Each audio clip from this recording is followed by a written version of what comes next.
واقعه تیتانیک. سال 1912 تیتانیک آماده به کار شد. مسافران جمع شدند.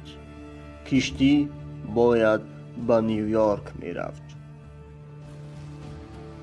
سوالی به میان می آید: این کشتی یعنی کشتی تیتانیک از کجا به نیویورک می رفت؟ جواب این است: از انگلیا.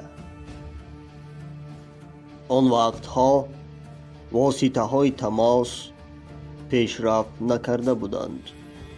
تنها با واسطه تلگراف با هم در علاقه می شدند. کشتی که از نیویورک به انگلیا یا برعکس آن می رفت به دیگر کشتی ها خبر می داد اگر در راه یگان کوه یخ باشد. وقتی که کشتی ها از انگلیا به نیویورک و یا برعکس می آمدند، آنها با واسطه آبهای اقیانوس اتلانتیک می آمدند و می رفتند.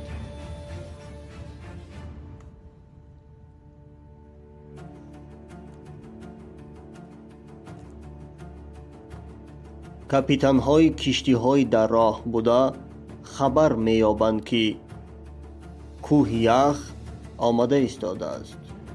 آنها کوه های یخ را در نظر دارند. اگر توانید به قسمت های جنوب حرکت کنید تا که برخورد نشود. این خبر با کاپیتانی در کشتی تیتانیک بوده هم می رسد. اما آنها مسیر خود را دیگر نمی کنند. آنها می خواستند ریکاردش کنند. چی طوری که گفتیم با آنها گفته بودند با قسمت جنوب حرکت کنید، مسیر خود را عوض کنید. اما کشتی تیتانیک با قسم شمال حرکت می کند، جایی که کوه یخ می آمد. کشتی دیگری هم در مسیر شمال با نام کالیفرنیا بوده است. به آنها خبر می رسد که کوه یخ آمده ایستاده است.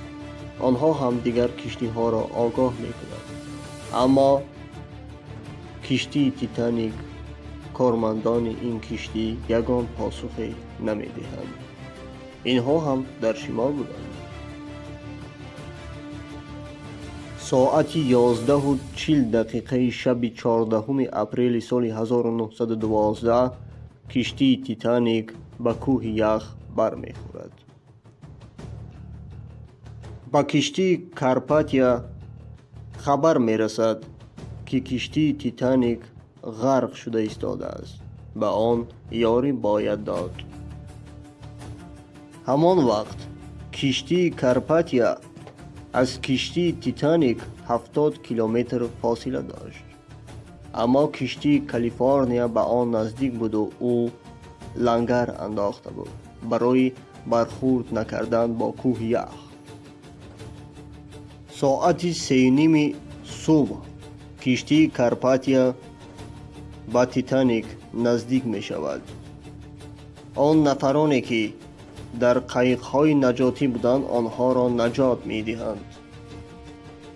اینها 705 نفر را از مرگ نجات دادند و در انگلیا هم نجات دهندگان عنوان قهرمانی را گرفتند. کشتی کارپاتیا نفوذ جهانی پیدا می کند. اما 6 سال بعد در عرفه و اینچنین در دوام جنگ یکم جهانی، چطوری که گفتیم 6 سال بعد از این واقعه کشتی های جنگی آلمانی این کشتی را غرق می کنند.